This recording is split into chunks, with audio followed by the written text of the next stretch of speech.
William Rutos ICC lawyer, who was recently added as a judge in the Court of Appeal and later shortlisted for the job of the Supreme Court Justice, is now currently being interviewed for that said job in preparation of the 2027 elections. In the job interview, Justice Fatuma asked, Kenyans have raised concerns that if appointed as a Supreme Court judge, you may not remain impartial in a potential 2027 presidential election dispute.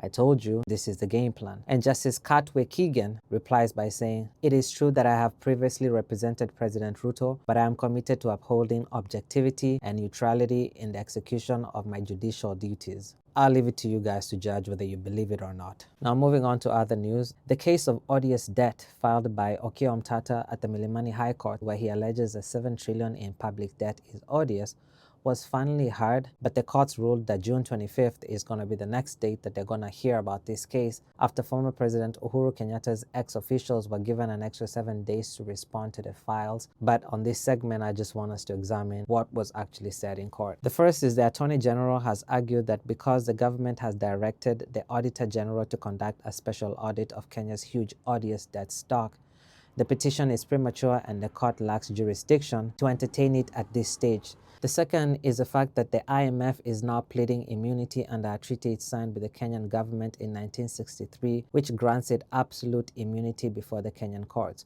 Now, Okiya Omtata has argued that negligence cannot fall under immunity. So if these debts were taken with the IMF knowing very well that they were contravening the Kenyan law, then immunity should not work in this situation. But we'll see how that goes. Now, the third thing is that the former Attorney General Edward Ouk and the former Controller of Budget Agnes Adhiambo are now claiming personal immunity, asserting that they acted in good faith during their tenure and therefore cannot be held accountable for any shortcomings. And the fourth is that the current Auditor General Nancy Githongo and the current Controller of Budget Dr. Margaret Nyakango maintain that they cannot be sued in their personal capacities and that only their respective independent constitutional offices may be party to the suit. Now, the IMF and other parties stated that they were not ready and requested 7 days to respond to the petitioner's rebuttal, which the court willfully granted, and so the case is going to be heard on the 25th of June. And just finishing off, about 1.8 million total registered voters have been reported as of April the 24th. Voters registration is still ongoing. This was just the enhanced one.